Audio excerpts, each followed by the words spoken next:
Bonjour à tous, aujourd'hui les fractions égales. Lorsqu'on parle de fractions, on peut parler de proportions. Par exemple ici, un objet coupé en 6 parties égales. 3 de ces 6 parties ont été coloriées en noir. Mais si je prends l'objet dans son ensemble, je pourrais dire que la moitié de l'objet a été coloriée en noir. Ainsi, une partie sur 2 sont coloriées en noir. On peut dire qu'on a colorié la moitié de la figure. Donc une partie sur 2, un demi. Mais on peut également dire qu'on a colorié 3 parties sur les 6 qui avaient été découpées. Ainsi, on a également colorié 3 parties sur 6. En toute logique, ça veut dire qu'il s'agit de la même quantité. Une partie sur 2 ou 3 parties sur 6 revient à la même chose. En effet, 1 demi égale 3 sixièmes. On parle de fraction égale car une fraction représente un quotient, un nombre, une valeur. Cette valeur peut prendre différentes formes sous forme de fractions.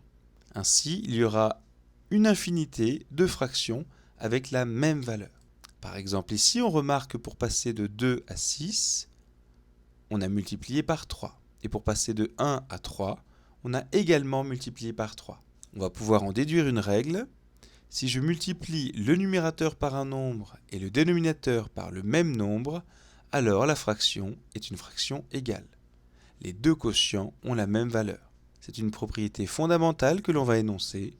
On ne change pas la valeur d'une fraction si on multiplie le numérateur et le dénominateur par un même nombre différent de 0, donc non nul. Par exemple, 8 dixièmes et 4 cinquièmes sont égales. En multipliant 4 par 2, j'obtiens 8. En multipliant 5 par 2, j'obtiens 10. Donc 4 cinquièmes est égal à 8 dixièmes. En revanche, ici 3 septièmes n'est pas égal à 6 vingt-et-unièmes. En bas, 7 a été multiplié par 3, mais en haut, 3 a été multiplié par 2. On n'a pas multiplié par le même nombre, les fractions ne sont donc pas égales. Un autre point pour visualiser les fractions, ce sont les axes gradués. On rappelle, un axe gradué est une demi-droite que l'on gradue grâce à une unité reportée régulièrement à partir de l'origine. On y place un point auquel est associé un nombre que l'on appelle son abscisse. Lorsqu'on voudra placer une fraction sur un axe gradué, il faudra faire attention à deux choses. Tout d'abord, toujours identifier l'unité. Ensuite, identifier le partage de cette unité. Quand c'est fait, on pourra aisément placer la fraction sur l'axe gradué. Par exemple, si je veux placer les fractions 1 demi et 5 demi sur cet axe. Tout d'abord, j'identifie l'unité, ici entre 0 et 1. Puis, j'identifie son partage. Elle a été coupée en deux parties égales.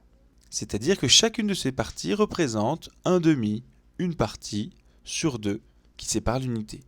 Si une de ces parties représente un demi, je peux compter le nombre de parties pour atteindre d'autres fractions.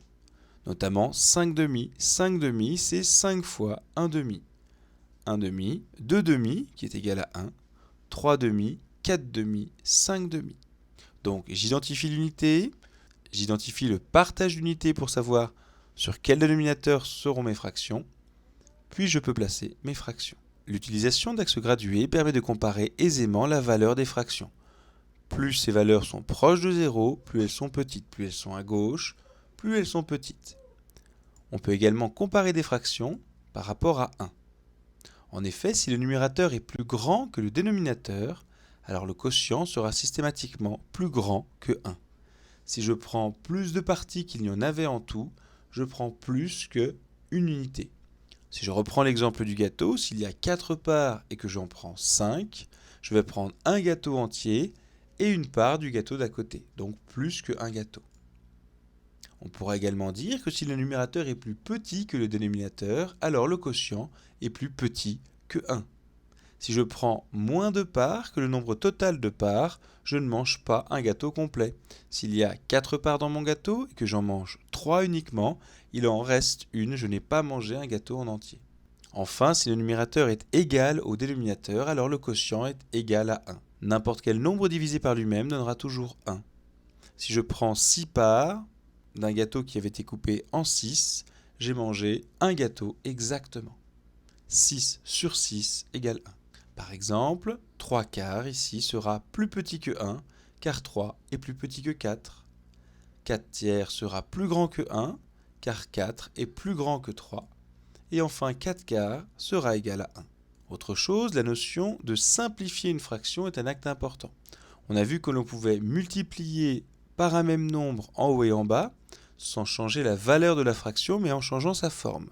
Eh bien, si l'on peut multiplier dans un sens, il paraît logique qu'on puisse diviser dans un autre. Donc, on peut diviser en haut et en bas par un même nombre pour simplifier une fraction. Par exemple, si on veut simplifier 9 douzièmes par 3, on va diviser 9 par 3 et diviser 12 par 3. On a simplifié la fraction. Enfin, dernière remarque, fractionner, c'est diviser.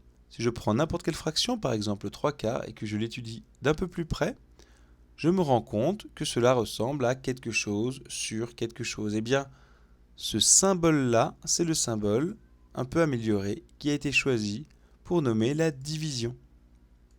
Le symbole que vous connaissez pour la division fait directement référence à la fraction. Voilà, merci.